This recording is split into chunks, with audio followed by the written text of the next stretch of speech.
Welcome to episode 321 of the Overlook Hour. I'm your host, Clark Little. Along with me, as always, is the man sitting across the table from me.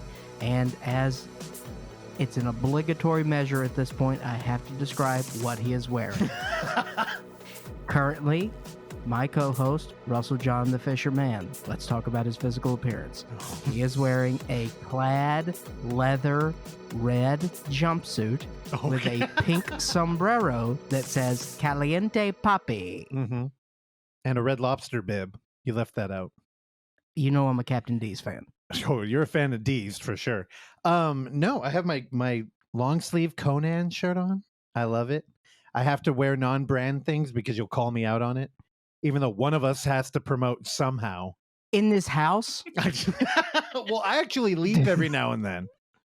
I mean, you wear your merch more than the guitarist for Iron Maiden. The guitarist? They have 3, thank you very much. I understand. Steve. Yeah. Steve, the big merch guy. The one that looks like he looks like the world's oldest, tiredest baby. Yeah, he's a giant corpse-looking dude on stilts.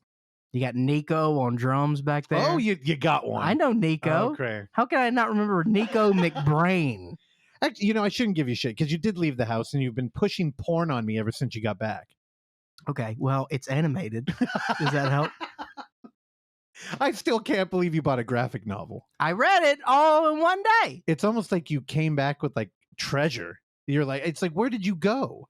Apparently, you found is it 1, 2, 3, 4? No. 1, 2, 3, 4. Stop. Silver Sprocket, Indie Comics, Arts, and Zines. And you're telling me that's a new business. I don't know why I pluralized art. But that's a new company, right? So they may have been in where 1, 2, 3, 4 Go in San Francisco was on Valencia, but they moved a couple doors down. Okay, so they're a new business that's already been downgraded. That was a great spot. I mean, honestly, I believe it. Honestly, I think it may be bigger. Than the other place. I like that corner shop too. It's great. Well, hopefully we can go there today. It was last weekend at 1, 2, 3, 4 Go, right? Was this? I think it was. They both were in there. I don't think this is... You don't remember the record store? No, I do. Yeah. No, I did stand up at Lost Weekend, but in the basement. Yeah. So did you ever go in the basement no, I never Lost went Weekend? Down there. Okay. I was never invited down. The basement at Lost Weekend was in a room that is bigger than this room. Wait, it's literally a basement too. Oh, 100%. Which is unique for the Bay Area. It was not a big room. It's smaller than our living room. Okay. That room was smaller than our living room, but you could probably fit 30 to 40 people jam-packed in there. Oh, cool. Which is what we did. And they all had, there were theater seats in there. So, and also the ceiling, I could touch the ceiling. Oh, and you bombed the basement. It was great. No, I had a good set. Thank you very much. Can we get a taste? No. This was 10 years ago. All right. And also, I did the set at 11:30 p.m. AM would have been worse. And I, of course, was like, hey, can I go on first? As soon as I go on, I got out of there. Yeah. Good supporter. You've always been. Well, it was like 12:30. I was like, oh my God. I got to open in the morning. There you go. Also joining us is Oksana Valerianova Osachi. She's wearing the exact same thing Russell is. So I picked it out. We coordinated. Oksana, how are you today? I'm good. I don't know. I feel like I'm juggling too many things in my brain, so they're all kind of mushing together. Also, the theater of mind bit that you're doing with the wardrobe, you gave her an out because the shirt she's wearing is worse than what you came up with. Oh, well, we won't. Not the hoodie. It's what's under there. He saw it. Oh boy. Show him. He saw it. Oh, no, it's a great shirt. It's a Walmart cat shirt leaning on some spell books. I don't know. Pretty great. It's not from Walmart though. That is irony. Why don't you get some big frame glasses and you can walk around like one of those girls? These aren't big enough. No, I mean like look at Randy's bigger than that. Didn't they used to do screenings in that basement too that you were talking about? Like movies? Maybe. I mean, maybe. they had theater seats down there. Yeah. I've never been. Zodiac murdered a couple people down there. You know what? I don't know. It may be that space, but I didn't. What is it now? No. Well, you know what? It may be. It may be. I don't know. We have to go back. Are we going back there? The today? mental We can go back journey there. you just went on. No, it's just because I don't know. Everything runs together, and it was a decade ago. Yeah. It's a long time ago. Well, what is it now? Is it for rent?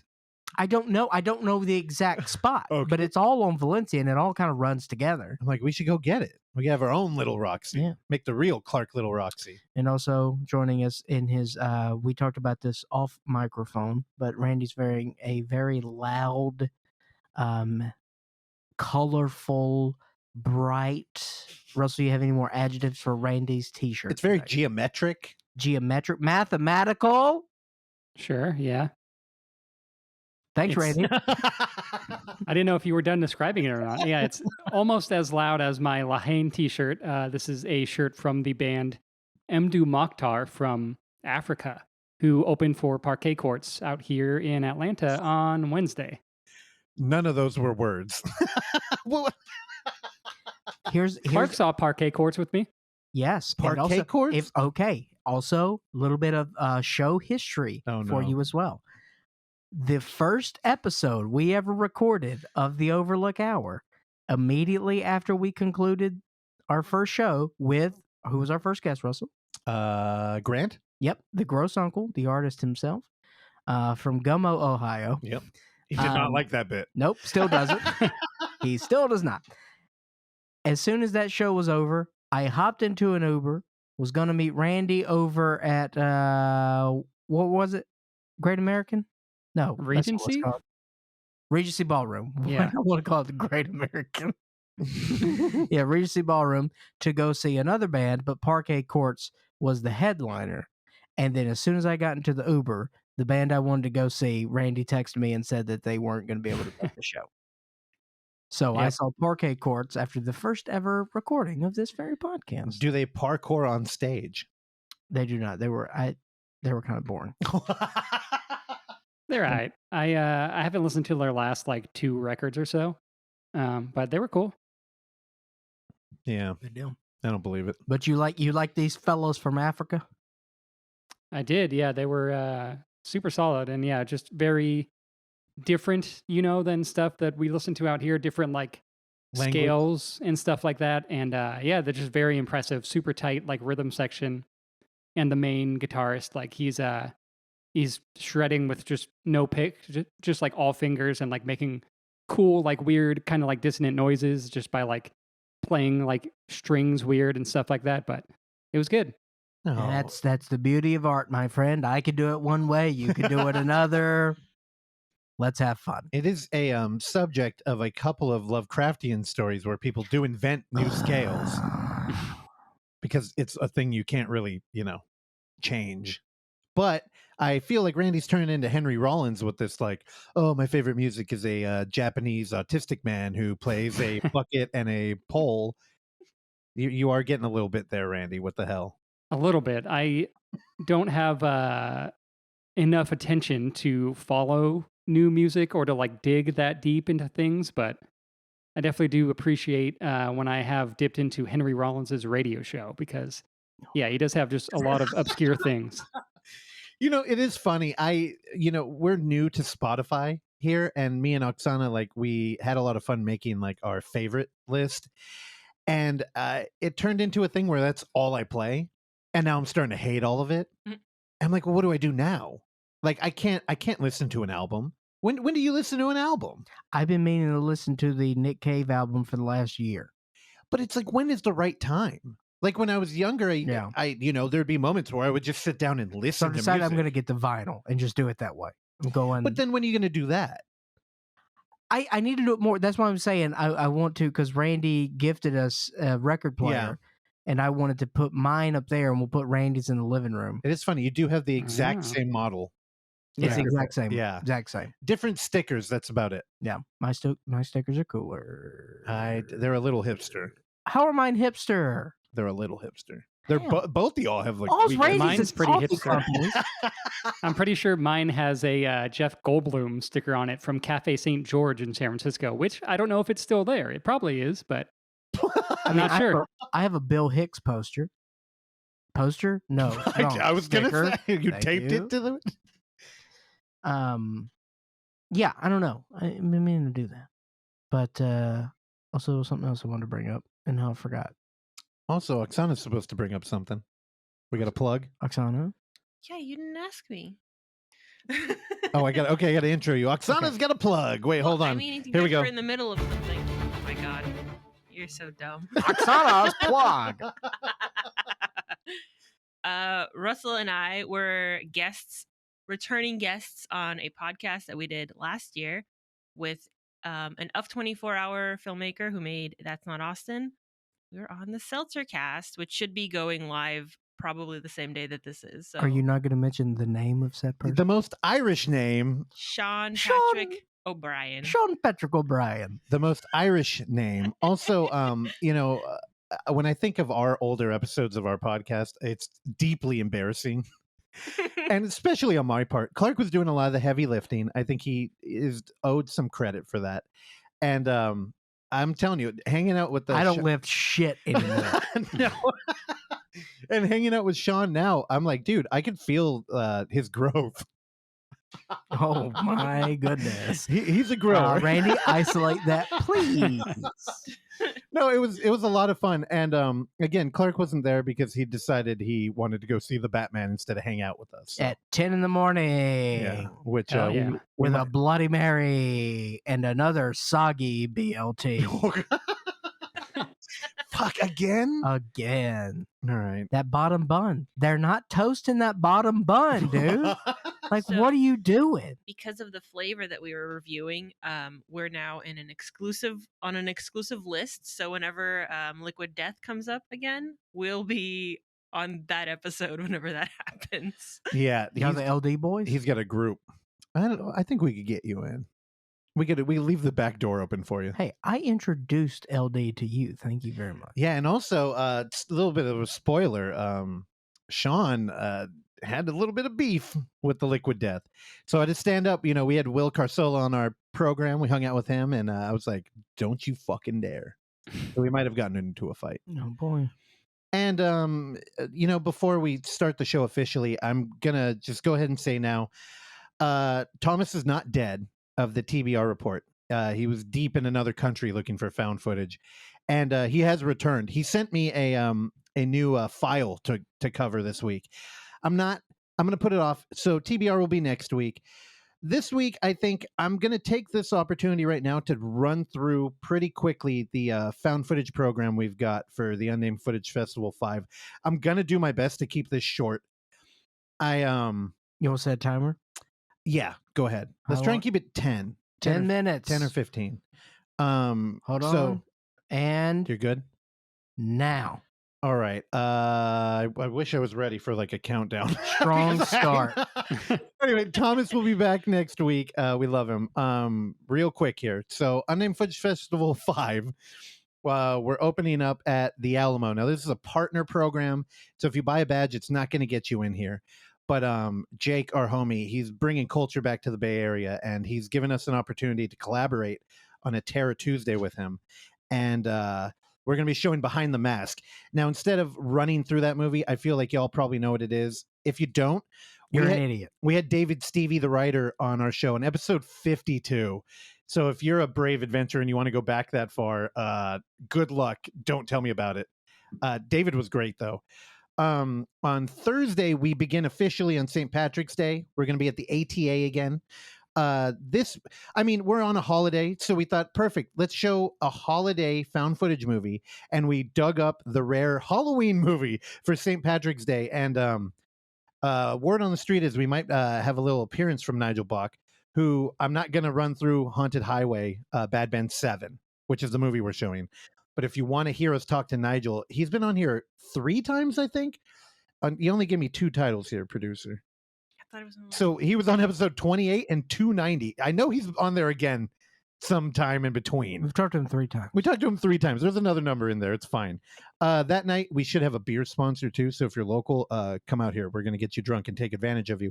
And we're going to do That's weird. a college thing. They call them power hours. I don't know. This is Madeline's Frankenstein, where we're going to run through a clip show of found footage films. I'm going to buckle up for this one. I don't know what it is. Randy, you down for the power hour, dude? I may or may not be there. What the? Wait a minute. You're flying out for this Freddie, shit. you're going to be here. Yeah, I You have other- family and other people to see throughout the week too. So Oh. I'm trying to do my best to schedule everything out. But it's a Thursday. Wait, no. It's appropriate. party. If he's going to Irish goodbye on St. Patrick's Day, it's appropriate.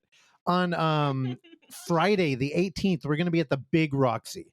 Now, this one you got to turn out for. We're excited. I'm personally am very excited. I'll be there. To show Richard Perry's movie Base, which has never screened in America. I'm pretty sure this is going to be the first time theatrically ever, and we beat up the Roxy to let us in. And this movie's going to give you vertigo when you go in there. And again, for those not completely in on the horror, this is a faux documentary that is terrifying in a not like grotesque way. Do not miss that screening. If you're flirting with coming out to like maybe a film, make it that one. Tickets for that are available on the Roxy website, or our badge will get you in. Same thing with the Thursday screening. The badge will get you in for our St. Patrick's Day celebration. On Saturday, the 19th, this is all in March. This is like, less than 2 weeks away. We open up at the Balboa. First film we're Fuck the World, FTW, by my man crush, Jorge Torres. Or for the win. It's not for the win. He will be flying out. So we should be hanging out with him. If you want to hear Jorge Torres, he was on episode 243, 272, and 297. And he will be back for another 3 episodes this year and probably next year. And if you want to see JTT, just look at Russell's bedroom wall. Oh, yeah, it's everywhere. Because he's his man crush. I actually brought Jasadi and our buddy Josh, our East Bay photographer friends. They took many photos with me and Jorge. They're all over our bathroom walls. And you've been cranking it I've been ever since. It's like a Resident Evil game. Next, we have Masking Threshold. Now, this is a film that we haven't had the director on, but I'm going to just read from the website. It's a hybrid mockumentary. Masking Threshold tracks the descent into madness of an isolated would-be scientist. Now, this film is one of the ones that only could have worked with the hybrid. It breaks format, maybe. That's a conversation we could have after, but it feels like a agoraphobic scientist using microfilm to record insane shit. It's a visual buffet, that film. It's a little heady, though. So have a coffee. Then we're going into Curse of Aurora. Y'all remember Meron and Lana? We had them in episode 266. That one's going to be a lot of fun. They're coming out for it. So refresh on that. Then we get into one that I haven't updated the goddamn title, because when you run a film fest and you get an interesting film from the director of Mean Creek, that's the movie where Josh from Drake and Josh gets killed on a river. What? Oh, 5 minutes. Okay, I thought you were raising your hand because you wanted to jump in. No. Good. I'm doing good on the You're time. doing good. So the director of Mean Creek has a found footage movie he made with his children in lockdown.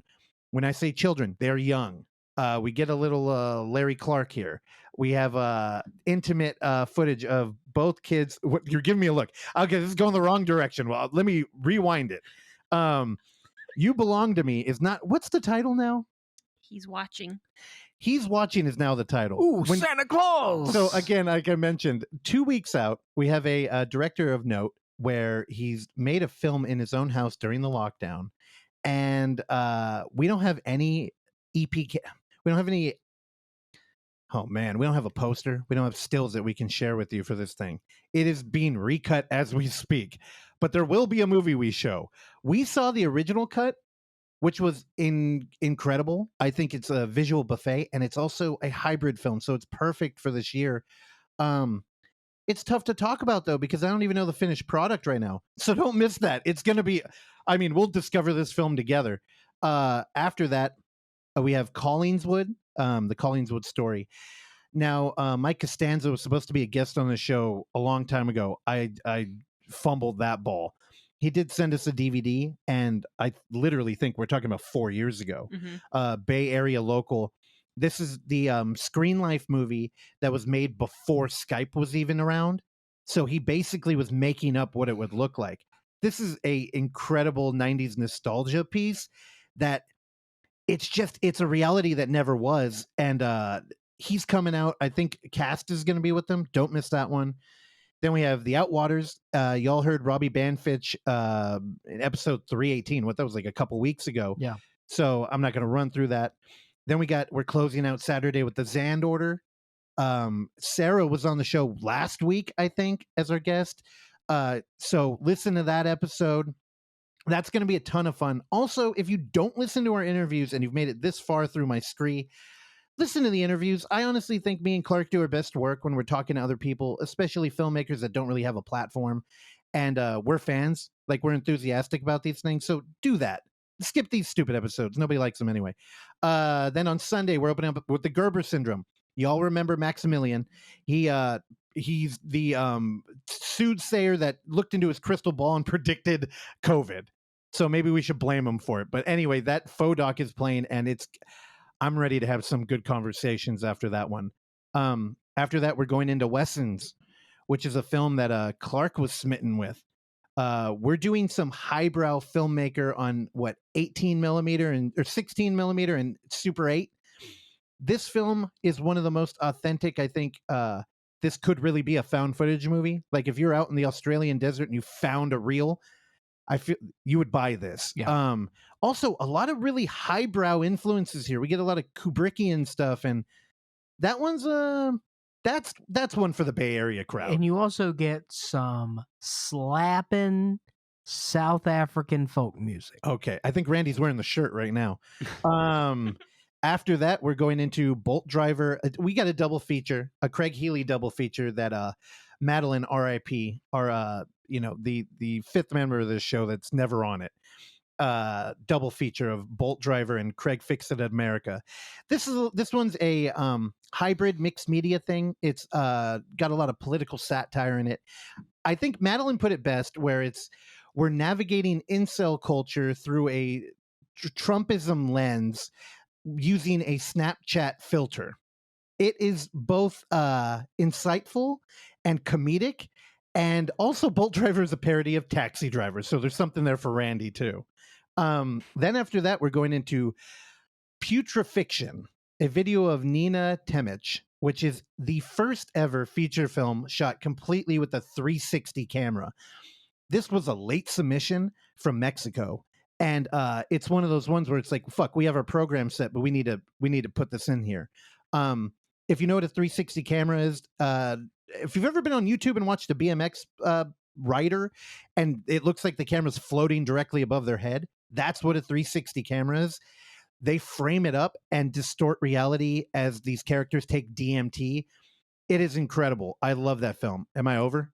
We just hit it. Okay, I only got 3 more left. Next we got Deadware, which episode 312 with Isaac Rodriguez. He's one of the new wave of found footage horror, and Deadware's never played in a theater because you know how these found footage guys go. They just dump their stuff online. So take this opportunity. It's another Screen Life movie set in like late 90s. Actually, it's set, one of the characters is in the Bay Area. She's a chat room vampire. And it's fucking incredible. She fits right in. Also, Isaac's coming out, so come say hi to Isaac. Also, one of the actors from Gerber Syndrome will be out here too. We got a lot of filmmakers. Then we got Malibu Horror Story, which another late edition. Didn't have the director on, so I'm just going to read from our website. A team of paranormal investigators search a sacred Native American cave for clues in the unsolved disappearance of 4 local teens. This movie kind of takes This is a sequel to the Jamie Kennedy Malibu's Most Wanted. There you go, yeah. It's imagine if fire. So I made a pun in one of the write-ups I did. I called it "Fire TikTok with me." Ooh, Does that land? This is the only crowd it would land for. I'll take it. And I'll allow it. We're doing that. We got the white picket fence, kind of like Good Kids. Everybody knows them. They go missing. They find one of their phones, and they look at all the footage that came out of it. And not the best kids. They go to a rave and they do some drugs, and they end up in a cave. This one is going to be fucking fun. This is a straight horror movie, and I believe the director used 30 different kind of cameras to capture this thing. It is a mixed media buffet. That's Malibu Horror Story. After that, we got The Alien Report. Not going to run through that one because we had Patrick and Kevin on episode 260. That's, again, I think another West Coast premiere or something. Mhm. That's going to look incredible on a big screen. And finally, we're ending with My Inner Demon, a Geraldson tale. If you don't remember Geraldson, he shut out Us 3. He did a stand-up set. Gerald Varga. I'm sorry, I referred to the fictional murderer name he goes by. Yes. Gerald Varga was on episode 137. Check that out. We were all very smitten with that film. He showed up to our festival, hung out the whole time, and he had a movie that was a little rough, but we loved it. There was a lot of heart, and he came back. He fucking amped it up. I think he took notes. He just learned. He also did his character that he hasn't done in years, and he just did it because we asked him to. Yeah, he revived it. We love Gerald. So that's it for our in-person. Stick with us in 2 weeks when we talk about our online. Because we are gluttons for punishment. So what was my final time? I go over like 5 minutes. You went over, you did, we're just at 13. Oh, fuck. All right. Well, I failed there, but That's okay. that could have been a lot longer. Yeah. Had we not put that caveat there, we'd still be talking and you'd be halfway done. I know. And I lost you because you're watching a baseball game now. I can That's tell. not important. Okay. Anyway, you ready to start the show officially? Start the show! Now that everybody's left.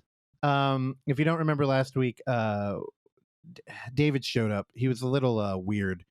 And he got in this Putin thing. And I can't take any more of that. he seemed okay today. Okay. I'm not completely convinced that he's not going to go off on a weird screed. Are we going to go our We normal got bets here? Yeah, y'all want to take some bets? We got the work train for sure, right? Okay, so you think the work train is returning? Do we lead with work train, guys? Producers? Yes. Yes. Okay. You all are, the glass is half full in this room. All right, so we know we got the work train. Mhm. We got the weekend projects. Okay, you think weekend projects are coming back? Definitely got to be weekend projects. And then definitely we're talking dining car, Randy.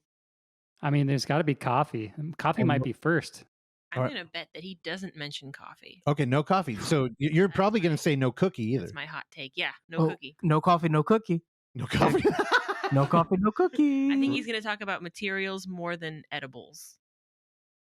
Materials. That threw me Ooh. off. I know. I like All right. Okay. So the cookies, Oksana's no. All right. Let's let him in. Good morning. It's March 6, 2022, and it's a Sunday. Today is day 2 of weekend projects. Second day of riding the fun work train. Okay. And let's hope this train rides us to a world at peace very soon. Everyone, have a great day. Wait, that's it? Well, Okay. Well. That was half right. Well, that was a half-assed effort. I can't believe we flew him out for Let's that. be clear. Wait, so the happy work train's supposed to ride us to Boy, a happy world? He's skating by on Sundays now. I It's don't the know. world peace train, dude. The world peace train. All right. I don't know. We got to get him some Ambien or something. What's a antidepressant? Is that Ambien? Sure. The sleep thing. Okay, clearly Is it? half of this crew needs to be on antidepressants. I do. I know. Agreed, but none of us are, or at least I'm not. I don't know. Well, there's our problem. Y'all and Lynch need to hook up. I and have get my it- graphic novels now. Yeah, you have your weird porn that you bought. You're going to read it. I am gonna read it. Thank you. I did open it up and I just saw a naked body with boobs and a wiener. Yeah. That was the first page. I'm like, okay. Yeah. I'm ready. I got an open mind. But it's a dog. All right, you gonna start the show? You keep looking at the damn baseball game. You're making me worried. It's very riveting what's happening right now. Yeah, let's get into it. We have a lot of motion pictures to discuss. We just hit the half-hour mark on this episode, so we got a long way to go and a short time to get there. Do you remember what you're doing right now? Smokey and the Bandit. Okay. Randy, what you bringing to the table this week, son? Yes, sir. So last week we recorded and we talked about a movie that Russell went and saw and got blackout drunk during called That's true. You got to narrow it down further. featuring the Foo Fighters Oh boy. called Studio 666. And this is the part of the show where I talk about a movie we already talked about. I know. I'm doing something. I had a point. Okay.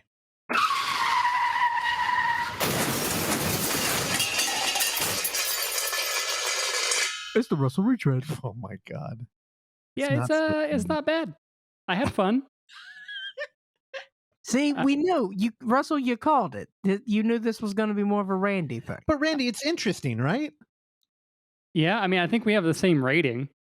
Oh, okay. I mean, I gave it a 3 as well. Like, it's not a great movie. I probably had a little more fun watching it just because I kind of enjoy the Foo Fighters and enjoy Dave Grohl.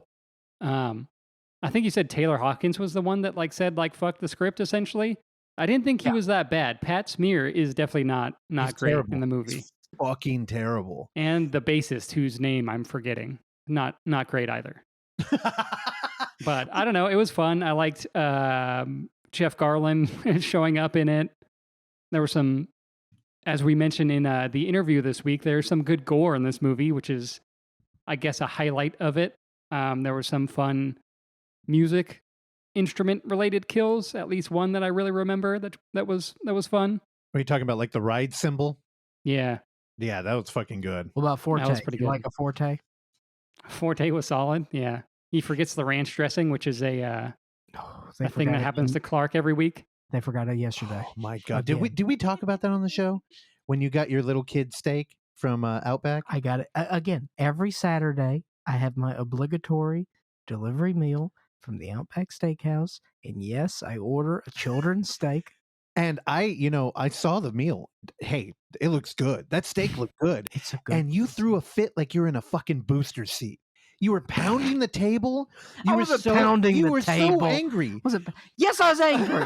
You were just like, they fucking messed up my iced tea, and you were hitting the table. Okay, I didn't care about the iced tea. I cared about the ranch dressing. They And forgot the ranch. Yesterday, not only did they forget the ranch for the third week in a row, they forgot the butter for the bread. And the bread, oh my God, my heart broke because you were throwing a fit. And I was like, what is wrong with this man? And then you're like, you grabbed the bread and you took a bite. It sounded like you bit a brick. It crunched, crumbs went all over and you threw it on the table. And I was like, okay, I feel that pain because that bread's normally so soft. Because this was my, that's my cheat meal of the week. And when it's fucked up, I lose my fucking mind. Yeah, Will Forte, what a good role. My favorite cameo, other than seeing Carrie King get belittled, was definitely Lionel Richie, though. Yeah, it was quick, but it was funny. I thought about it, and it really wasn't that weird of a movie. So No. I don't know how I feel about it now. Well, just the whole it's big budget, but they can't act. And I was thinking, wait a minute, Kiss did that forever ago. Oh yeah, with the Phantom of the Park. They made a movie. They didn't know what the fuck they're doing, but they had a budget. So I guess. I don't know. I guess it's not that. I mean, the Beatles did that. Well, so the Foo Fighters. The Monkees did that. You're right. Yeah, you're right. It's kind of like a music. But the genre Monkees thing. were on acid, and Jack Nicholson did it. So what? What about the Beatles? Were they doing drugs then too? Were Probably. the Beatles doing drugs? I thought they were straight edge. The toy. Oh, wow, I hated that. You really got some Carlos Mencia shit in that one. Yeah, you deep. But the other thing is the Foo Fighters have been doing weird shit lately. Did you listen to their Bee Gees album? I didn't know, but they did cover a Bee Gees track when I saw them recently. Wait, what? When did you go to a show? I went to Shaky Knees. It's a music festival out here. I went a couple months ago, and they headlined one of the nights. Shaky Knee? I had shaky knees one day this week because I ate too much pimento and cheese. Shaky Knees, pimento, and cheese. I like that. Yeah, but I don't know. They've been doing interesting stuff, so I don't know. I knew you were gonna dig it though, even though you're a fucking Criterion hack. Yeah, I mean, I'm also not a huge horror person, so I get if people feel like this is sort of belittling the horror genre or just saying that they're, just making a quick little horror movie, which, I get that could sound kind of offensive or whatever. Yeah. If you're a big horror fan, but I mean, that's kind of how I went into it, It's Foo Fighters acting and they're the main people in the movie. I didn't expect it to be anything besides just kind of fun. Yeah, well, Dave Grohl's actually, he's not bad. Yeah. Yeah, he gets possessed, and he writes a 40-minute long metal song or whatever that they're recording. And yeah, it's definitely not a Foo Fighters track, but I think like there's enough in the movie to make it like believable that it's happening, you know? Like Dude, that it how unfunny were the jokes that were like written? You could tell they wrote them. Where it's like, hey, okay, we're gonna record our album, and they start playing like Everlong on the guitar, and they're like, dude, yeah. we already wrote that. He's like, what? That was pretty lame. Really? I'm like, oh my god. I forgot about that till right now. Dude, I was cringing. And there's like, it happens like 3 times. And you're like, oh god. Yeah. Randy, this is apropos of nothing, but did you recently lose power in your apartment? No, that's been like that for weeks. Also, The oven? Yeah. Okay. I'm also a huge fan of Edgar Allan Apropos. Edgar Allan Apropos. That's pretty good. That's the best work you've brought to the I show know. in quite some time. I'm on my A game today. Congratulations. I enjoy that very much. Randy, what else you got? One day I'll get to the clock on my oven, but yeah, don't worry about it. No one listening can see it. Randy, it takes no more than 5 U.S. seconds. Yeah, I don't know. I always have my phone or like a watch on me, an Apple Watch, you know, so I don't rely on it for the time. I don't know. Do you think we got to go out to Atlanta to fix his oven? I do think it is a sign of a society crumbling when our oven timer is blinking. That's right. Also, I don't know how you noticed that. I am You're a high-level voyeur. prescient, dude. Your eyes are scraping all over the screen. That's what's going on. I'm tuned in right now. I got a baseball game in the top of the ninth. I'm listening to Randy talk about shit. We need medication for you quickly. I told you. I know. The other thing I saw this week that I will talk about now is a movie called Bad Luck Banging or Loony Porn. Yeah, I've been meaning to watch this. Wait, that's the graphic novel you bought. It's a Romanian film directed by Radu Jude. It is essentially about the main character in the movie named Emmy. She is a school teacher. And her and her boyfriend, husband, whatever, they make a sex tape and they upload it to like this. It's like a fetish site that I guess it's like a private thing. It's not like Pornhub. And they upload it there, and someone downloads it and uploads it to Pornhub. And everyone, well, not everyone, but a lot of people see it, and then people at the school, parents and teachers and stuff are worried that this sex tape is out there of one of the teachers at the school, and they want her out, essentially. So she's kind of dealing with that, and then so it's told in like 3 parts, essentially. And the last part is this very like absurdist section. It's like 40 minutes long where she is like, at a table and everyone else, it's outside and it's like lit, like kind of a little neon-y. And there's like a bunch of just weird stuff happening. It's very satirical. There's a lot of funny conversations and a lot of people start, saying obscenities at her and stuff. And then they get into like essentially almost like Romanian QAnon conspiracies. There's a lot going on in this movie. Oh. But the movie opens, essentially the first third of it is very like documentary, just kind of like observing the city of Bucharest, which is where it takes place. So she's essentially like walking through the streets of Bucharest. The camera is doing a lot of like slow pans to like essentially like show you the city. Like it's very an old city. It looks like it's been through some shit, but there's also like a lot of modernization and stuff. And then she essentially like gets a call saying that like the tape's been leaked and whatever, and she's doing some errands and she like meets up with her family and they're like, oh yeah, we think we got it taken care of. Like it shouldn't be out there anymore. But then they find out it's on Pornhub and all that. And then the second portion of this movie is essentially like a mixed media, like a video essay.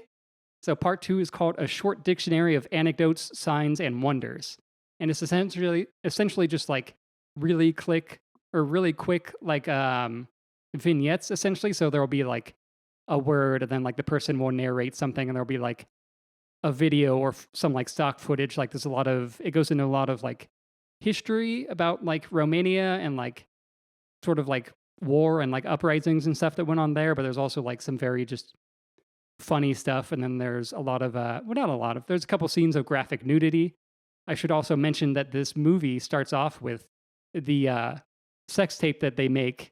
It is not simulated. It is a real, very graphic sex scene for about, I don't know, 3 minutes, something like that. So Good. starts off with a bang, no pun intended.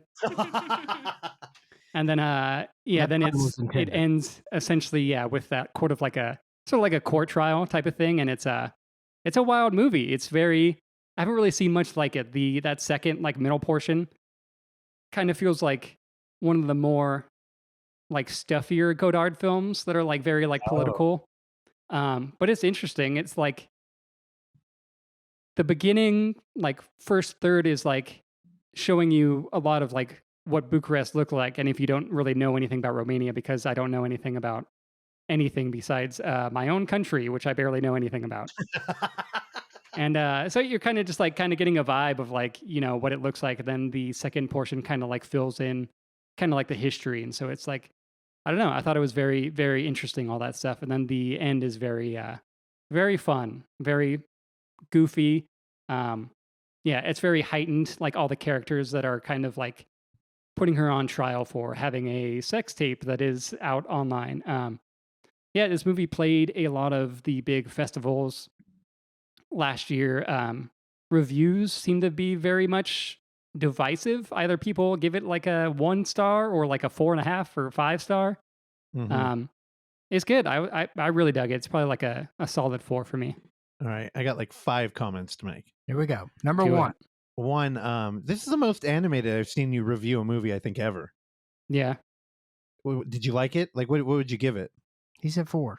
Yeah, give it a 4. I don't know. For some reason, there was a lot to chew on, I guess, in the movie. Like, I think people could find the first third very boring, but I liked the curiosity of the camera. And considering I don't know much about Bucharest, Yeah. it was just like, I'm also a big proponent of walking through cities, like just like being on tour and stuff. Like when you had like hours to kill, I would have friends that would just like sit at a coffee shop and just like read, which, that's cool too. But I was always like, I want to just like walk around and like see what the vibe is, But Randy, what if you were in Venice because the streets are made of water? There's some actual streets there too. They're not all canals. Is that like a Don't Look Now reference?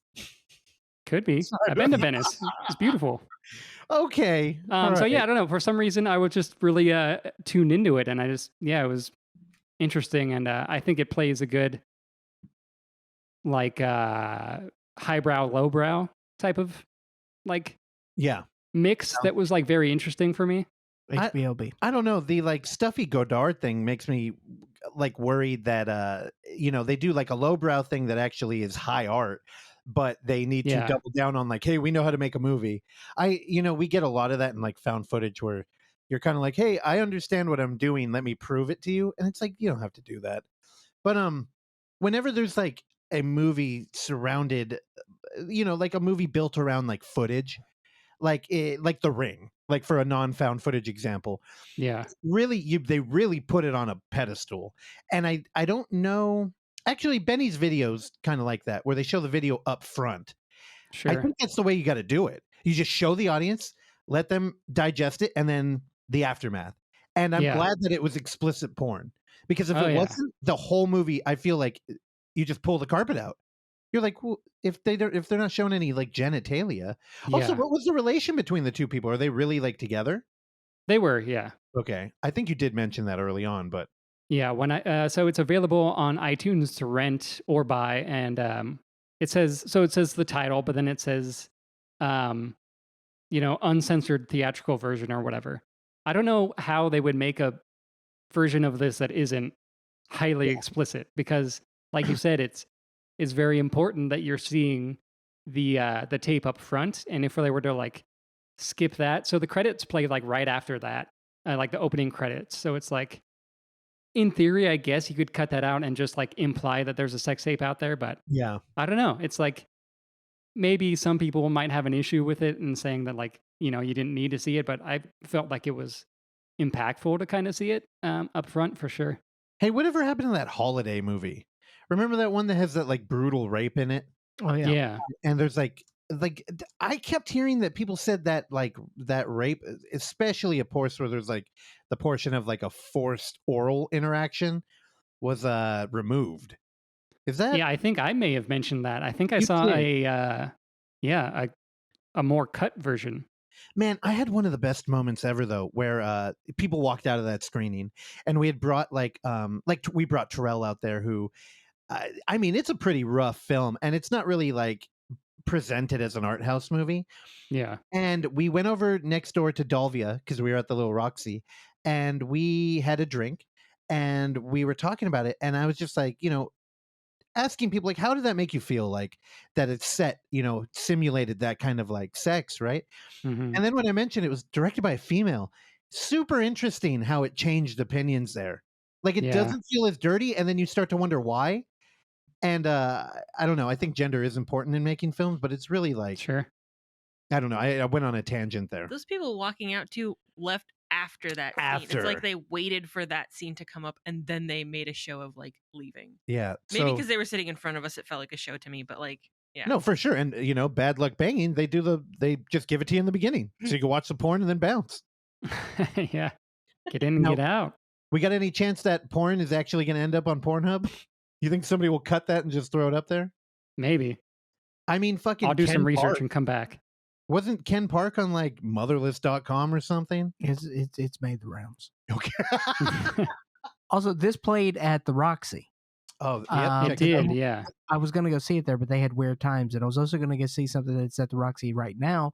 Times are terrible of what I want to see it. And The times are tough. Didn't you hear David Lynch? I was going to see it yesterday, but it was only at the Little Roxy. And I didn't want to go to the Little Roxy. Why? Because the way they treat you when you walk in? Thank you. They're like, oh, hi, Clark. It's And like, they hey, bow this and they is roll my up. theater. What do you- But that film is one shot. It's called Nightride. It's one take. Oh. But it's out for rental now, so I'll probably talk about that next week. Randy, you got anything else? I do not know. Yesterday, I saw 2 movies. We're going to talk about both of those movies, but before we get to the movies, also I'm not going to talk about one of the movies that I queued up. We're going to move forward because I want to talk about a television series Oh, no. that came out this year. It just concluded this past week, and it is starred by and produced by one of the more famous names in the culinary arts. Euphoria. What? I was just taking a guess. Gordon Ramsay. Oh, that was next. So this is not Dicktown. This is not Dicktown, although your boy loves some Dicktown. Very good. Check out Dicktown on FXX, whatever they're doing over there. Triple X? I don't know what's happening. You find Dicktown on That's Triple right. XXX? Bad Luck Banging Dicktown. All right.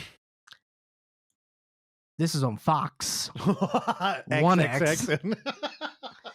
This is called Next Level Chef. Now, what Next Level Chef is, there is no exaggeration. It is exactly like the 2020 film The Platform, Oh, I don't want to do subtitles. but as a cooking competition. It is exactly that film where they've got 3 kitchens on top of one another. Uh-huh. And it's like you're looking at a diorama of like a dollhouse. Okay. And so then you've got 3 kitchens. The top floor is state of the art, tip top, every gadget you ever want there. You've got the top of the line appliances. You've got everything you could possibly need. The middle kitchen is like an industrial kitchen. It's going to get the job done. Yeah. The bottom kitchen, they made that thing look horrible. Like a bathroom. The appliances are trash. The knives are dull. You don't have a mixer. You've got no extra toys down there whatsoever. And also, there's a platform. So you have a theme for each challenge. And the platform comes down. You have 30 seconds to get all your ingredients from the platform. Then you cook. Oh. And then the ones at the last level, they get the scraps. But they have to compete with the people on the top floor. Do they have a limit on how many ingredients they can take? Like, No. Now, when you said literally, I thought 100 people sign up and they get locked up in a room and 3 chefs feed them and they have to pick one. And I was like, is this legal? What you laid it out. It makes sense now. Yeah. It actually sounds kind of cool. I watched the whole thing this week. So how do people get their level? Like, do they just have like a renowned chef on top? So for the majority of the show, outside of the finale, they were each week a team picks a key card, and it's randomly assigned. Oh, So okay. they don't know. They could end up at the bottom 3 weeks in a row. And then Gordon Ramsay is a judge Yes, along with 2 other celebrity chefs. that are. Okay? Gordon Ramsay, people love him because he's like the Simon Cowell of cooking, right? Essentially, yeah, that's the best way to put it. And does he actually bring any like what? Have you ever been to his restaurants in Vegas? No. Like, because I've only heard not great things about him. Well, he's got 5, I think. We were very drunk and we went to the fish place on Fish and chips, yeah. yeah, and it was fantastic. But I was very drunk, so I'm like, No, I mean that would have been fantastic either way. okay. And I'd like to think that, but I'm like, does he really have any weight? Like, Oh yeah. okay, Well, the thing is, like, he's a brand. yeah, for sure. He's like my favorite, And John Taffer. and he is a global brand. Yeah, I actually think John Taffer's better at it than him. Well, it's a little different, right? But they both know how to run a business. Well, I wouldn't ask this about John Taffer because I feel like that dude's authentic on camera. Where Gordon Ramsay, I'm like, he kind of feels like Simon Cowell, where I'm like, are they hamming it up right now? Like, yeah, I don't know. Well, I love Bar Rescue too. we've It's been like watching a lot of Bar Rescue. I know, until your fucking Paramount Plus ran out. I don't. I was very bummed. Don't get me started on Paramount Plus. They didn't get their act together over there.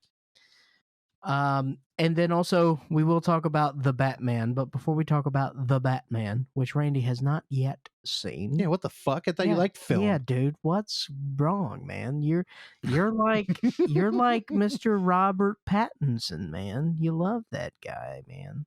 He's great. I almost thought about seeing it Saturday morning, but I went to bed very late Friday night, and then I did not feel like leaving the house on Saturday. I also maybe had 3 beers and didn't feel great Saturday morning.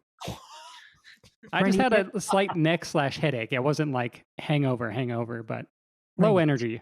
Champions play through the pain. Robert Pattinson needed you this weekend so that The Batman could open. So it could make $132 million plus another 16 or whatever it would have costed. Oksana, look that up. How much has The Batman made thus far? It just came out on Thursday, and today is Sunday. So what are we talking about next? We're going to talk about the movie that I watched after I saw The Batman. I came home, was going to figure out what I was going to watch on Saturday afternoon. And as we had talked about, I had just resubscribed to the Hulu platform so I can watch the aforementioned Dicktown. Did you want the U.S. and Canada or the worldwide? Let's go wild and get them both. Yeah, give me worldwide, then give me domestic, please. Worldwide is 248,500,000. Whoa. That is more than I thought. Me too. Wow, money means nothing. What does it fucking All mean? right, so it's 245 worldwide. 48. 248 worldwide. Get it right, dude. I'm going to say domestic. Don't jip at 3 mil. 100 mil. 120. You win 128. Oh, look at that. 128 million. That's pretty good. Fuck yeah. Well, he still needed you, Randy. You failed. The Batman. So I watched Fresh Choice. on Hulu. The documentary. I've been seeing a couple things on various social medias regarding this new feature that this came out last week or this I think week? it came out Friday. Okay. Well, I saw it the day after. Now, here's the thing, guys. They're not in the promotion and in the description of the films. They don't really talk about what the film is about. So do you want me to get into specifics here, or do you want me to try to paint around what this movie is? Also, we need to have a brief discussion that I am not a fan of this film. Hell yeah, me neither. Spoiler. Okay, I don't. Randy, you saw it? Yeah, I saw it last night after Bad Luck Banging. Oh, my man. Well, I don't know anything about it. I have heard people are coming out of my peripherals all over talking about it though. So I think we're gonna get a little deep into the next two films. Keep it don't ruin nothing. I'll watch it after. Come on, we got two movies we can dig into. Or go ahead. I at least have to say what the movie is about. Okay. Fresh choice. I know. I've been there. I love that restaurant. It deals with cannibalism. Not on the menu when I went. But... We'll keep it there. This is starring. Is that a spoiler, Randy? No, look at the poster. Okay. I mean, I feel like if it didn't deal with cannibalism, I'd be here's very the confused. thing. There are interesting things in this movie. The movie is not interesting. Okay. It's this is what I call a meatloaf movie. R.I.P.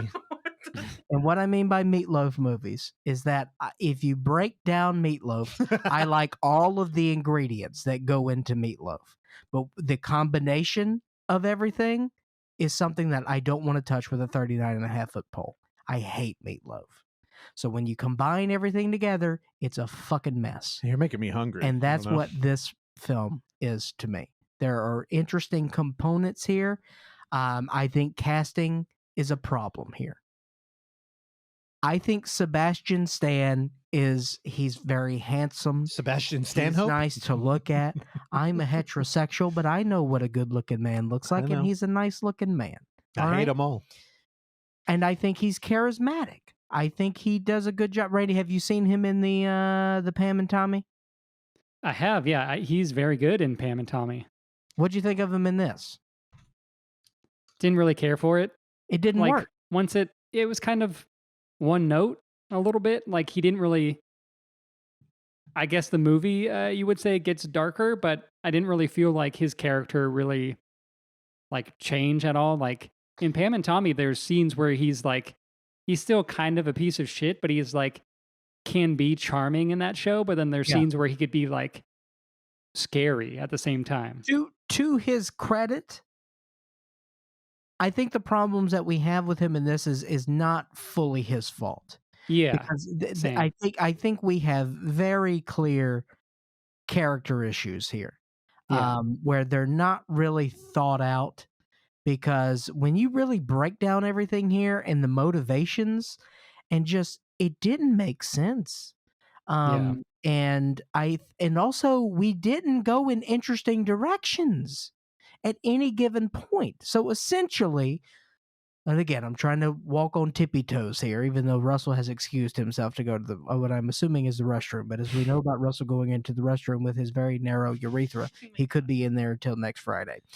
But the thing is,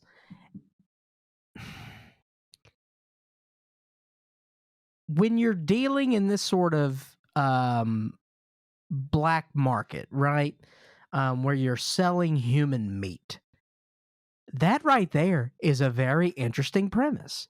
And we could have opened up the landscape for exploration here, and we didn't do any of that.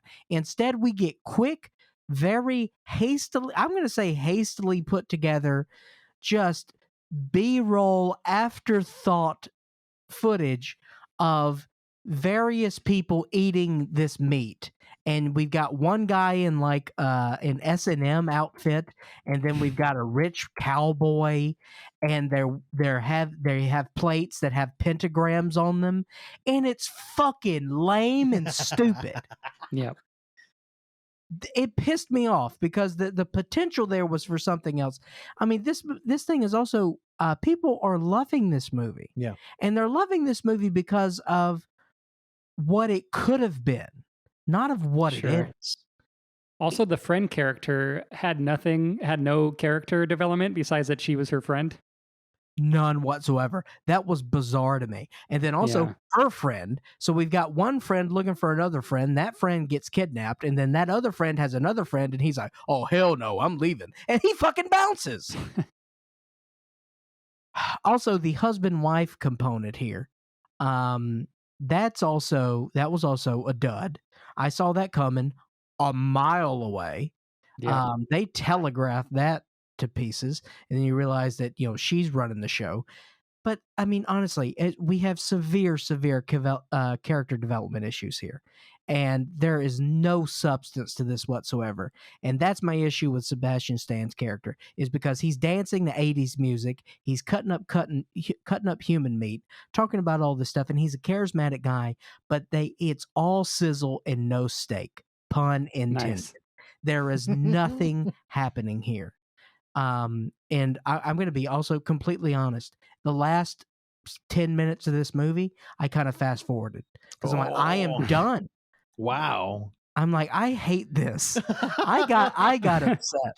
I don't know. It rubbed me the wrong way because of just every crossroads we had in this movie. I feel like we went the more uninteresting route. Agreed. Also, you did a pun. Can I do one now? Yes, sir. Hey, Fresh, you know what? You're rotten. Wow. That Got hurt, him. and I liked it. I know. I didn't That was regret good. it. I mean, we all saw it coming. Yeah, man, I didn't love it. Russ, and Oksana would be interested to know your guys' thoughts here. All right. We could do a retread. 'Cause- Once we're out of the festival land, well, there'll be more time for fun. All right, let's get into it. Matt Reeves, The Batman, with Robert Pattinson, Paul Dano, Colin Farrell, Zoe Kravitz, Jeffrey Wright, I thought it was Epstein. Maggie Gyllenhaal's husband. What's it? Skarsgård? Sarsgaard. Peter Sarsgaard. Randy, you know him. I know him. I don't know. I get his last name confused as well. Okay, I think it's Sarsgaard. It is. Thank you so much. Producers pulling weight I today. did not shoot that they were married. I love it. All right, here's the thing. Now, Randy has not seen The Batman. Russell and I have seen The Batman, so we're going to talk about The Batman. Russell, you said we don't want the spoilers right now. We want to keep I don't really think you can spoil this 3-hour movie. I personally don't care if that's what you're worried about. Yeah. I was talking to Oksana yesterday, and I told her of like, I don't remember the first act at all, but I think it was my favorite part of the movie. Yeah. This thing, it's super long, and I had a good time going to see this in the theater. I was not bored in the 3-hour runtime, but so much stuff happens, and there's a lot of good stuff early that it just kind of gets weighted down by other stuff that eventually I didn't care about as much. And that primarily what I'm talking about is Paul Dano's character. Yeah, I feel like that's kind of a spoiler. I take it back. Now, I think it's worth mentioning how we had night and day different experiences here, as in literally. Yes. We saw the movie at, I believe our start time was 10:55 p.m. We saw these movies 12 hours apart. 12 hours. And so, again, we were hanging out with Terrell, and we were doing stuff, and he was like, all right, let's go. And he said that at 10:40. Actually, I think it might have been 10:30. Yeah, it was. And me and Oksana were like, you have fun. Because we know the fucking movie theater, and they're going to give us 40 minutes of trailers, especially for a movie like this. And he was like, "Are you joking? We're not going to go." And I was like, "We'll meet you there." I believe we left the house at 10:55 when the start. It was. It was like 10:50. We were driving, and I'm like, I think we might have fucked this one up. Like, we left too late, but we got there, still had 25 minutes of trailers. Mm-hmm. Again, we were coming into a 3-hour movie near midnight. And I was a little worried I'd be falling asleep. So I was trying to be awake, and I was kind of excited. I mean, gothic Batman, like emo Batman, like I'm like, there's potential here. Man, the movie opened up, and I was in. I was completely in. This movie has a tone that is more like a horror movie.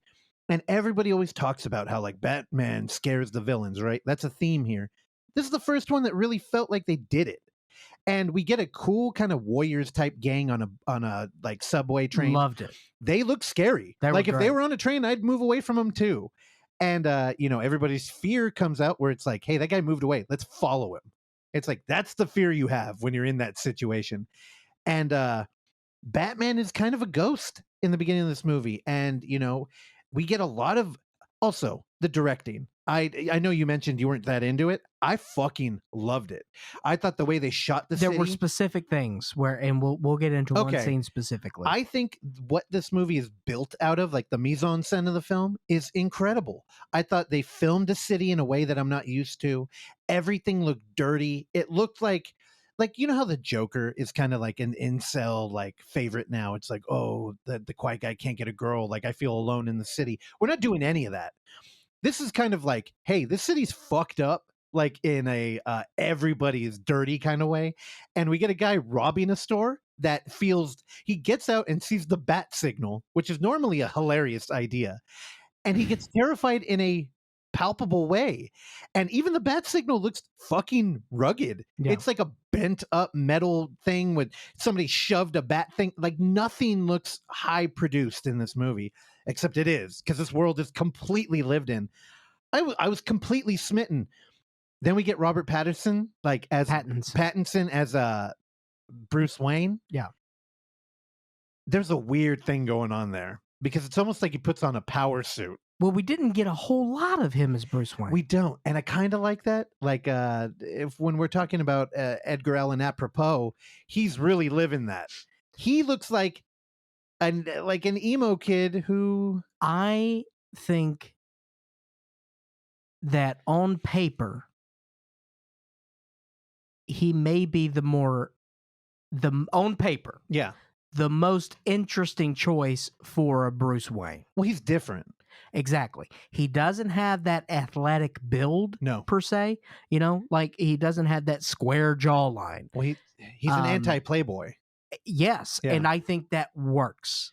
He does have a good jawline, though. He does have a. He has a good jawline. Okay, but it's not an athletic. No, and it's almost hilarious.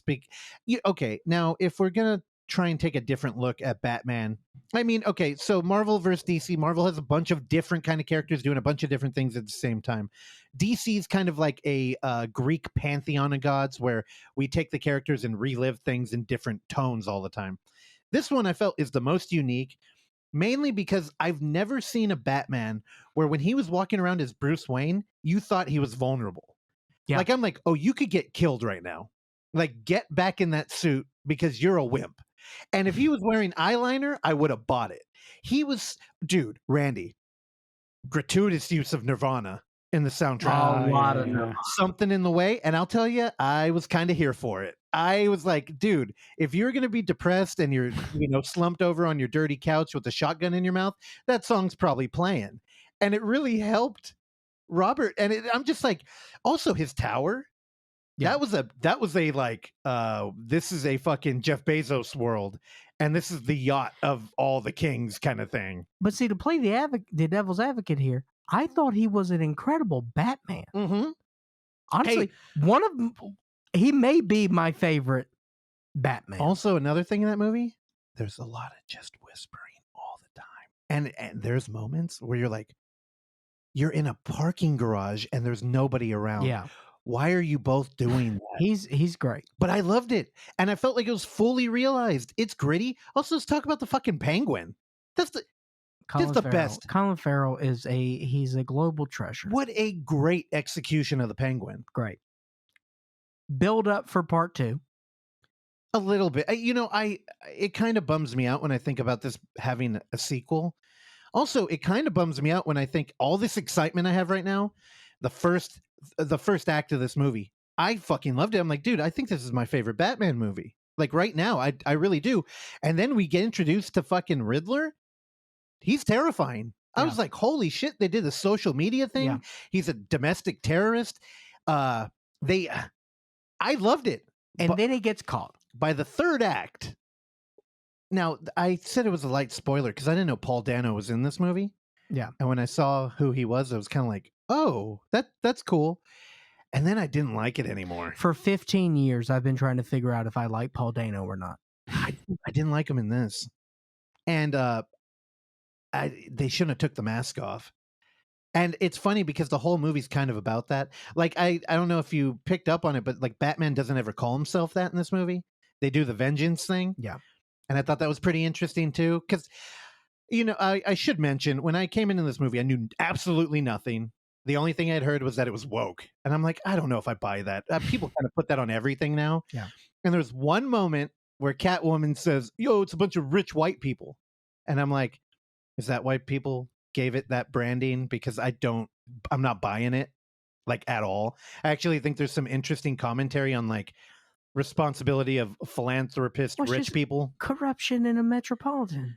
I know, yeah, right. And like, Metropolitus. it's like, I get it. There's a conflict there, but yeah, the whole like, you're not an orphan if you grow up rich.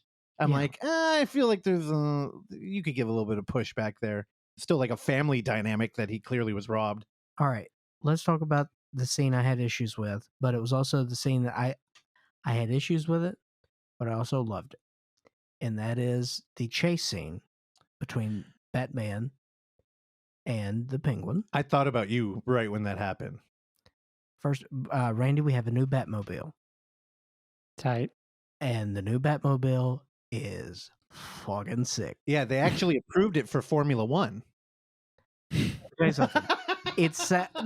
We got a Ford versus Ferrari situation my with a God. new Batmobile. How did you like how they introed it? Yeah. It's like everything, Randy, in here is like they play with audience anticipation. So even the fucking Batmobile was in a shadow. Well, and it's roaring. It's like a monster, and it's like this and is it's fucking also cool. like an homage to Christine or something. Yeah. And that's why in that scene, Batman is a slasher. Oh no. Is that your thesis here? Well, because if you look at it from the perspective of the Penguin, Oh, he's being pursued. I'm laughing He at thinks you. he runs away, and Batman comes through the flames. Also, the reason why I have issues with that scene, I am so tired of chase scenes in the dark and in the rain. And this was also heavy CG. Yeah. It wasn't bad though. It didn't look great on that giant screen in Theater 1. Okay, I saw it XD. So I mean, I'm not far behind. I didn't love it. Well, I mean, that's really a like soundscape moment. I too. want practical, baby. My only issue with the chase scene, Nolan would have done a better chase scene. well, it's kind of like, when you keep amping things up, eventually you start to be like, okay, I get it. It was Like, heavily They're CG. both driving against traffic, an 18-wheeler flips, then there's a ramp. Like, okay. It was kind of cool because a lot of that movie is so slow paced, which I actually really loved. Yeah. The thing I didn't like, why was there no repercussions for that? I'm like, how many people died in that chase scene? I know. And I'm like, Yeah. nothing It's happened. like, Batman, you killed some folks, dude. And I was laughing when you mentioned the slasher thing, but I honestly think that might have been the intent of the film. Is like, hey, there's a lot of collateral damage. You're Yeah. bad boys in it, and you're fucking up the city just like they are. Yeah. Also, I think I don't know if it doesn't matter. At the end of the movie, they do a thing with social media, kind of like radicalizing people, and that's one of my new favorite things. I think it's Scream 5, where it's like I was radicalized by the message boards. I'm like, oh, that's what we're doing here. Oh, and did you stick around for the post-credit thing? No. We didn't either. And Charles was like, there's no post-credits. Let's go. I got work in the morning. And I mean, it was fucking like 3 a.m., so I wasn't going to fight. But there is a post-credit thing. Was it more from the visitor we had in the prison? No. Thank God, no. Because You know who that is. I fucking hated that, by the way. Don't talk about it too much because But do you know who that actor is? no idea. Barry Keoghan. Nope, nothing. The Green Knight, Killing of a Sacred Deer. You know what? I get it. That's cool. I fucking hated that moment. That felt like really like. Well, because he's supposed to be. I know. It's fine. Here's the thing. At the end of the movie, I guess there's a post-credit scene where they put up a website. And it's the website that Batman goes to in the movie. And if you go there, it's kind of an ARG. Oh, God. So you can do the thing where it's like, you type in answers and you get riddles. Yeah, my favorite line of the movie. URL. Thank you. Dude, I loved it. Like, there was something about the approach to that film that when they were hamming it up, it just worked. Now in the Alamo, as you know, the pre-show at any screening you go Oh to the God, Alamo, they have a pre-show that is programmed yeah, in set you line- up. Yeah, to set you up. They showed a lot of stuff from Seven. Mm-hmm. And Yeah, that no. makes total sense. Yeah, completely. Because you definitely get that, because this is Randy, it's very heavy in the procedural aspect of things. And Yeah. we're doing a lot. Cool. Also, Robert Pattinson, kudos to you for being the quickest riddle solver of all time. He didn't fuck around. No, it's like, oh man. You know, there's one of my favorite things about this film is just Batman looking at people and then them looking at him. Like, they do a lot of little kid stuff with him, and they don't really talk about it. Actually, you know what? Great navigation of exposition in this film until we do. And fucking God, I can't think of his goddamn butler's name. Alfred. He's just an exposition dump. Oh, 100%. Oh my God. There's a moment where he's like, remember your dad, blah, blah, blah. And it's just like sitting there rolling. I was a good man. Dude, Randy, you got to check it out, though. I think there is some real film merit here. Yeah. And just as like, and it does work as like kind of a horror film. But that fucking third act, you're just tired of it by then. That's the thing, man. I enjoyed this, but I was prepared to love it. I love everything that Matt Reeves has done, and I think that what he did with the Planet of the Apes franchise was incredible. Let Me In obviously is huge. Cloverfield. I mean, this is a found footage guy. Yeah. You know what I mean? And there was a lot of it. The mixed media stuff, I think that's why I liked Riddler. Because when they show him on a phone and he's like threatening people, and dude, his voice was scary, I was really into it. Now, I also got a direct message from a friend of the show, from the Blob show. Oh, right. Tony. He said more like Shatman. Oh, he didn't like it? I'm assuming he didn't like it. Also, I think Tony's the one that requested the film that we can't agree over the title on. Saint what? Saint Agatha? Agatha, was that it? Or is it just Agnes? Agnes. Saint Agnes. It's just Agnes. It's just Agnes. The other Nun movie from last year. The other one. He was like, I want y'all to talk about that. So we're going to do it for you. Still haven't seen it either. Two things before we move on. One, did you like low-tech Batman? I think it was pretty interesting that he was like, you know, Batman is, you know, he's a millionaire that has gadgets as his like weapon. He had gadgets. Yeah, but he was not prepared. You would think he would have like shit to shut down like electricity, like what do they call those? Like what the fuck? Oh, that is true. He did that old school. Yeah, talking about an EMP. There, thank you, Randy.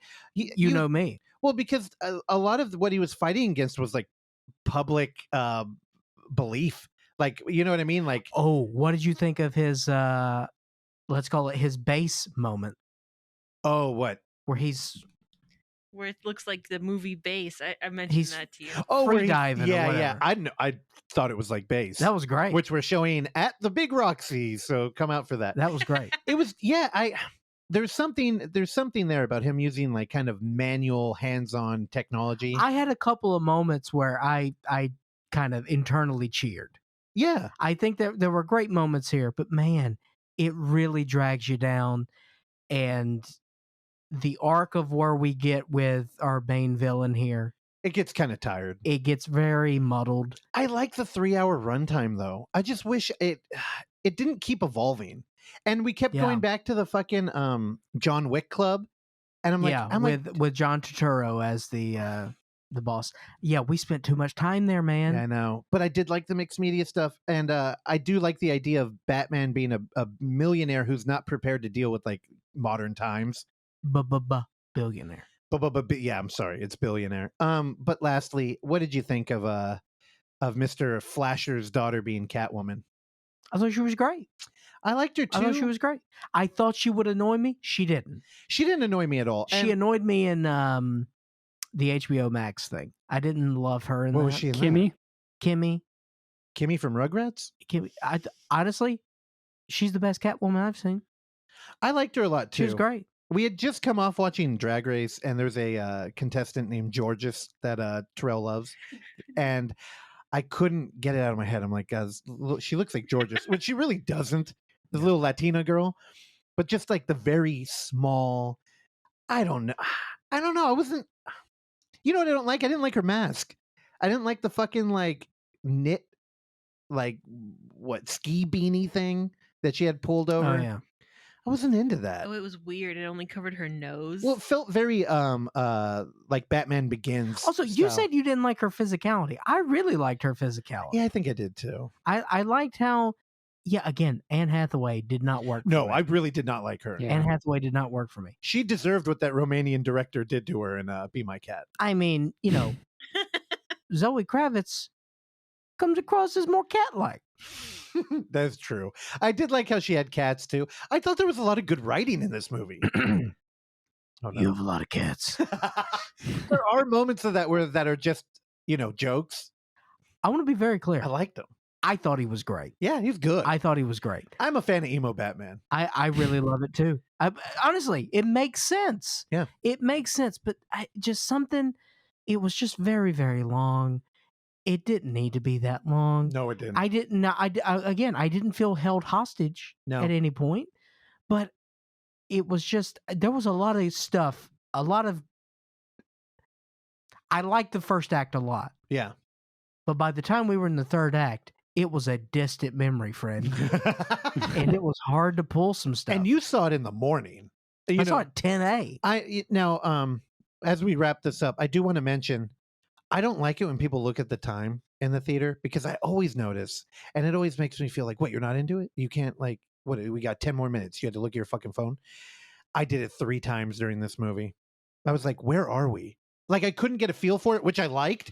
But if it wasn't fucking 2:15 in the morning, I think I would have been a little bit more okay with it. But at one point, I looked at my phone and I'm like, oh, it's 1:45. I'm like, wait, what does that mean? Well, what time does this movie start? We had like 40 minutes of trailer and I just felt lost, which was kind of nice because I'm like, all right, well, I guess we'll just sit here and watch it. I think that's when you leaned over and you're like, well, there's 90 minutes left. I did do that. I feel bad about that. But Randy, definitely check it out. But imagine that. You watch a movie and you're in there for a long time. And then I leaned over. I'm like, we got another movie left. And it felt like it could have ended right now. Yeah. Like legitimately. It felt like credits. And we would have been like 5-star movie. And we're like, we got 90 fucking more minutes here. Jeffrey Wright, he was a great Gordon. You know what's funny? I feel bad. I'm like, is that fucking Jordan Peele up there? Like the way he was Come acting. on, I'm like, he's giving me a bro. little bit of Peele here. He felt campy. I love him. He was great. I love him. I loved him as Gordon. He's great. But I was Gordon. like, is he doing a little bit of Peele here? Like, I thought it was a great Gordon. he loved it. And especially, you know what? I think I know what it is now. Because he's like the only black dude in that whole procedural that's like, because there's a big theme of corruption. Yeah. Do you think they were doing like a systemic racism thing? That didn't come across my mind. At any Here's given my time. problem with that. It's like race doesn't factor. I think it doesn't matter what nationality you are. Yeah. You'll fucking get corrupted. It's just corruption. Yeah, it's just power. Also, what grifting. drop heads? What'd you think about the drug thing? I don't know. that was happening? You know, when I have a dystopian fantasy drug, I love an inhaler. That's my favorite. Yeah. When people have like the asthma, like Dread. yeah, like Dread. Oh man, I fucking love that. Dread's great. What were they doing? Were they like dropping acid in their eye? Well, see, that or- was the thing. It's like, they called them drop heads, and we were at a very exclusive club, yeah. and then we go to an abandoned Yep. mental institution, and then there's more drop heads there. It's kind of like fentanyl, I Yeah, guess. I guess so. That you drop in your eye. So it sounds like a party. Nice. Randy, stay away. I don't know what you kids are doing down there in the I Peachtree. hear doing acid that way works well too. Yeah. Allegedly.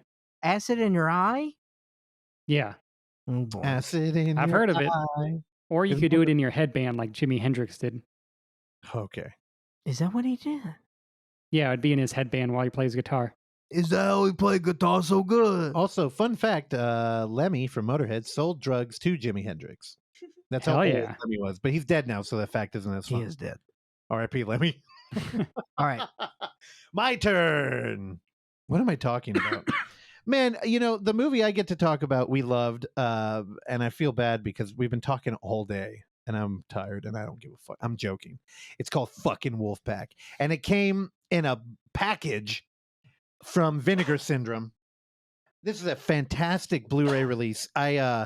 Every time I buy shit from Vinegar Syndrome, the presentation is so beautiful. The slipcases are like hard, nice cardboard. Terrell comes over and he's like, "Oh, I'm gonna buy it right now." Wolfpack. Now I got a little bit of beef with the case before we get into the movie. Yes. We got a limited edition. Not thing. the art. The art is wonderful. No, the art. Everything is great. There's just one thing about the physicality. Slip covers, you can usually take the Blu-ray out the top or the bottom. This one you can only go out the bottom because on the top they did another little branded thing. It says Wolfpack. It's all elevated, like you can feel it. You can feel the fucking what's the word I'm looking for here? Openness. Embossed. It's like braille. I think it's embossed. Like, and they have a little thing. It says edition of 5,000, which as a collector you love that. I got number 1046. Congratulations. Fuck y'all to the other 3,000 plus people behind me. But you got to take it out of the bottom. So when I took it out of the bottom, I'm like, okay, cool. And then when I put it back in, I fucking messed up the case. It's so tight and crisp in here that it won't slide in perfectly. Please don't take it out. Let me just say. No, I know, because you're going to take it out and try and put it back in. I'm going to do it the right way. No, it's already tearing. I'm going to fix it. I can't give it to you. I'm going to fix it. Clark, he's got his hand over the table, and he wants me to hand him the Blu-ray. I'm not going to hand it to Let you. me fix it.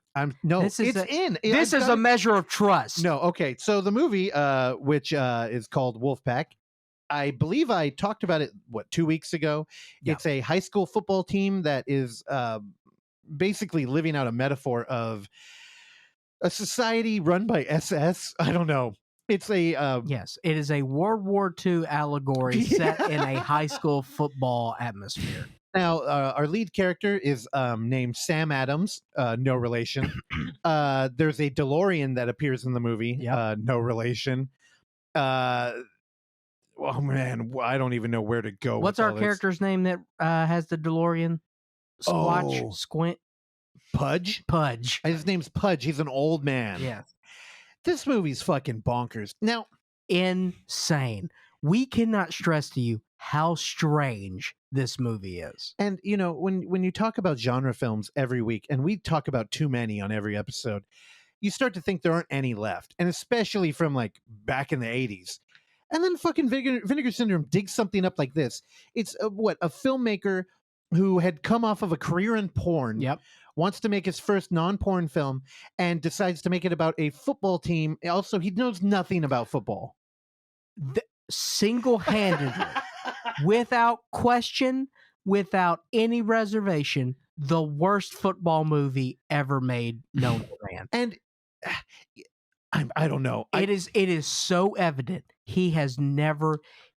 Now, we also saw a special feature after we watched the film. Yeah. Where the director, can we get his name? Can you pull that up? I honestly, I could take the Blu-ray out of the slipcase to look at it, but I'm not taking it out. Bill Milling. So Bill Milling, thank you, Oksana. He mentioned, he's like, well, I'm a casual football. I'm not even buying that bullshit. It's like he had never watched football a day in his life. The passes are like Sid Luckman in the 30s. And then there's one. Wait, what does that reference mean? At the early days for the forward pass. Don't worry about it. There's two people out there who understand that reference. But I mean, the way they throw a football, he throws it all the way around, like a windmill, like a baseball, like windmill, dunking a windmill. Football, you straight back and forth. I mean, it's insane. It's almost parody. And also, there was every time they would throw a pass, it would be a kick. It was going end over end. Yeah, and then someone would catch it. And then yay! Also, all the games apparently are done at 11 o'clock in the morning. They were all day games. It was, I didn't even notice it until you pointed it out. And I'm like, whoa, that is really weird, man. It's like high noon and they're snapping the ball. What a weird blender of politics and sports too. I feel like you could make, like, I think of Hoop Dreams. That's a movie that really does articulate like people being passionate about sports and kind of like God-given talent. Friday Night Lights. Yeah, and this film just it's really heavy-handed, and I feel like it doesn't really put a good like exclamation mark on its like theme. There are pep rallies that mirror like what, I don't know, Hitler on the podium with it's like, what are we doing here? Also, the school's kind of broken up into another Warriors kind of theme where if you go into the bathroom, You got to let the comically dressed punk gang know. Otherwise, they're going to assume you're a narc. Yeah. And Sam Adams, he's new to the high school. So he's just kind of like learning it as we do. He is also a foot taller than everyone else in the film. And a huge, fucking wimp. He gets beat up like 3 times in this movie, despite towering over people. He's a cuck. Who's the one member of the football team that does all the beating? He's like the chubby guy. I hate that kid. He was not intimidating. No. And he was supposed to be like the heavy. Yeah, He was but just he big. was literally heavy. He was just a fat piece of shit. Wedge. His name was Wedge. Wedge. There was a lot of He was also a rat. So we were also at the doing end. we were doing a little bit of a West Side Story thing here. So our giant player becomes a tight end for the football team, and he actually turns the team around. They're just losing. They fucking blow, and he joins, and they start crushing it. And unfortunately, the love interest he falls in love with is the dork who's running for the other political candidate. Oh yeah, by the way, the quarterback of this team is also running for school president, which is a thing I never paid attention to in high school. Yeah. But everybody cares here. And the dork that he falls in love with, Clark had goo eyes. Is it Google eyes or googly eyes? She was hot, dude. You had Google eyes and googly eyes. I had Google eyes. You'd and he was very smitten until Oksana went, "Oh, she's got a weird toe." Do you remember that? Yeah, I don't Tarantino people, dude. You did say that to her too. I had to make a note that Oksana was like, "Oh, she's got a weird toe down there." I wasn't saying that she's not like pretty or anything. No one has weirder toes than me, I think I could beat you. so I'm fine with it. All toes are weird. No, my toes. Yeah, listen, you felt the need while we were in a theater atmosphere to shout out, "She's got a weird toe." In that scene, I was correct. I can't remember. Was it green or something? Why did you call it out? No, it was just, I don't know. The little toe looked like, I don't know, like thick maybe. I don't. Whoa. Oh, Pudge Purdy. Pudge Purdy. I did write down his name. Also, the director in the bonus feature talked about how he loved to put car washes in all his movies. Yeah. He's like, there's a lot of things going on in a car wash. Like, it's really interesting. And you're like, dude, you're a fucking hack. Also, he kept trying to like tie his movie to like Trump. And you're like, dude, you're grasping at straws and you're just trying to pander to people. Yeah. And honestly, I love watching movies by directors like that. Yeah. Because they make this fucking movie where kids in the hallway are battling over whose posters on the wall, which thank you, Vinegar Syndrome, for including a vote boot. Vote boot. Vote boot. Is that like DOS boot? I think so. Yeah. So the quarterback of now, let me be even more clear here. The backup quarterback to the team, Mhm. because the original quarterback of the team was the son of the head coach. Now, here was my problem with the film. I think it would have been more interesting had that character been the head coach and not the backup quarterback, who then the team sabotaged, got the starting quarterback hurt on purpose so they could bring in Jack Boot. Jack Butowski is his name, but everyone calls him Boot.